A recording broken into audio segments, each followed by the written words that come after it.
കഴിഞ്ഞൊരു ഒന്നൊന്നര കൊല്ലമായിട്ട് നമ്മുടെ കേരളത്തിൽ നടന്നുകൊണ്ടിരുന്ന ഒരു രാഷ്ട്രീയ മഹായുദ്ധത്തിന് തിരശ്ശീല വീണിരിക്കുന്നു. ഇപ്പോൾ ഏതാനും നിമിഷങ്ങളായിട്ടുള്ളൂ, പെട്ടിയിലായി. ഇനി ഇതിൻ്റെ ഒരു റിസൾട്ട് അറിയണമെങ്കിൽ നമ്മൾ ഒരു മാസത്തോളം കാത്തു നിൽക്കണം. നമ്മുടെ പിണറായി സഖാവിൻ്റെ മൂന്നാമത്തെ പട്ടാഭിഷേകം നടക്കുമോ, അതോ നമ്മുടെ സതീശൻ സാറിൻ്റെ വനവാസം നടക്കുമോ എന്നുള്ളതൊക്കെ അന്നേ നമുക്കറിയാൻ പറ്റുള്ളൂ. മിക്കവാറും മെയ് 4-ാം തീയതി ഒരു 11-12 മണിയാകുമ്പോഴേക്ക് ഏതാണ്ട് ഒരു പിക്ചർ നമുക്ക് കിട്ടും.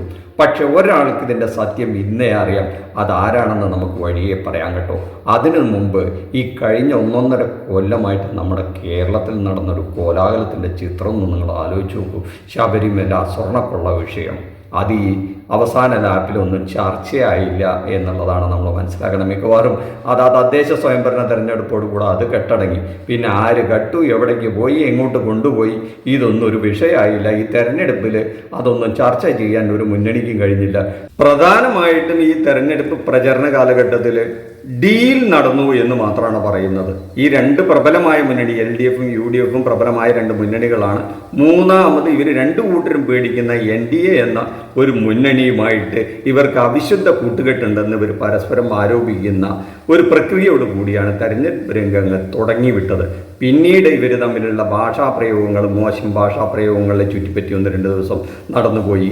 പിന്നെ അങ്ങോട്ട് ഓരോ ദിവസവും ഓരോ ചെറിയ വിഷയങ്ങൾ, പ്രധാന വിഷയങ്ങളിൽ നിന്നൊക്കെ വഴിമാറിപ്പോയിക്കൊണ്ട് കേരളത്തിൻ്റെ വികസനവും ചർച്ചയായില്ല. കഴിഞ്ഞ 10 വർഷം ഞങ്ങൾ എന്തിവിടെ നടപ്പിലാക്കി എന്നൊന്നും പറഞ്ഞുകൊണ്ട് ഒരു പ്രചരണ രംഗത്ത് LDFന് കോൺസെൻട്രേറ്റ് ചെയ്യാൻ പറ്റിയില്ല എന്ന് മാത്രമല്ല, ഈ ഗവൺമെൻറ്റിനെ ആക്രമിക്കാൻ തക്കവണ്ണം അഴിമതി ആരോപണങ്ങളോ ഈ ഗവൺമെൻറ്റിൻ്റെ വീഴ്ചകളോ ചൂണ്ടിക്കാണിക്കാനൊന്നും ഇവർക്കില്ലായിരുന്നു. അവർക്കൊരു 5-6 ഗ്യാരണ്ടികൾ, ഈ കേരളത്തെ കുളം തോണ്ടുന്ന ഒരു 5-6 ഗ്യാരണ്ടികൾ ഈ ജനങ്ങളുടെ മുമ്പിൽ അവതരിപ്പിക്കണം. കുറേ ഫ്രീകൾ കൊടുക്കുക, ജനങ്ങളെ മടിയന്മാരാക്കുന്ന കുറേ ഫ്രീ ബീസ് കൊടുത്തുകൊണ്ട് അവരും പ്രചരണ രംഗം കൊഴുപ്പിച്ചു. പിന്നെ ഈ വയനാട് ഒരു ഫണ്ട് മുക്കുന്ന ഒരു പരിപാടി, കോൺഗ്രസ് വീട് വെച്ച് കൊടുക്കാമെന്നും പറഞ്ഞിട്ട് ഒരു വീട് പോലും വെച്ചു കൊടുക്കാൻ കഴിയാത്തതും, അതോടനുബന്ധിച്ച് ഒരു കണക്ക് അവതരിപ്പിക്കുന്ന ഒരു നാടകവും, അതോടുകൂടി മുഖം നഷ്ടപ്പെട്ട് നിൽക്കുന്ന ഒരു കോൺഗ്രസും UDFിനെയൊക്കെയാണ് നമ്മളവിടെ കണ്ടത്. പ്രചരണ കാലഘട്ടത്തിൻ്റെ 3-4 ദിവസം മുമ്പാണ് ഈ പ്രധാന 3 മുന്നണികളും പ്രകടന പത്രിക തന്നെ മുന്നോട്ട് വയ്ക്കുന്നത്. എന്താണ് ഈ പ്രകടന പത്രിക എന്ന് പഠിക്കാനോ അതിനെ വിശകലനം ചെയ്യാനോ ഒന്നും സാധാരണ ജനങ്ങൾക്ക് സമയം കിട്ടിയില്ല എന്നാ സത്യം. എന്നാൽ എന്ത് തന്നെ സംഭവിച്ചാലും കേരളത്തിന് മുന്നോട്ട് പോകണമല്ലോ, കേരളത്തിൻ്റെ വികസനം നടക്കണ്ടേ. അപ്പോൾ അതിനായിട്ട് മെയ് 4 വരെ നമുക്ക് കാത്തിരിക്കണം. പക്ഷെ മെയ് 4-ന് എന്ത് സംഭവിക്കുന്നുള്ളത് ഒരു പ്രധാന നേതാവിനോട് നമുക്കൊന്ന് ചോദിച്ചു നോക്കാം. അദ്ദേഹത്തിനോട് നമുക്ക് നേരിട്ട് ചോദിക്കാം. എത്ര സീറ്റുകളിൽ UDF അധികാരത്തിൽ വരും? എത്ര സീറ്റുകളോട് UDF അധികാരത്തിൽ എന്താ പ്രതീക്ഷ? ഇവിടെ ഇപ്പൊ നമ്മൾ അങ്ങനെ ഒരു സർവേ, അങ്ങനെ ഒരു പെർഫെക്റ്റ് സർവേ നടത്തിയിട്ടില്ല. ആ സർവേ നടത്തിയാൽ നമുക്ക് മാത്രമേ എത്ര സീറ്റ് കിട്ടും എന്നൊക്കെ പറയാൻ പറ്റുള്ളൂ.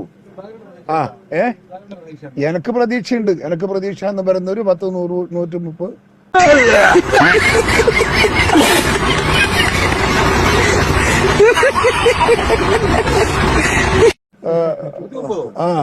പിന്നെന്താ പറയണ്ട്?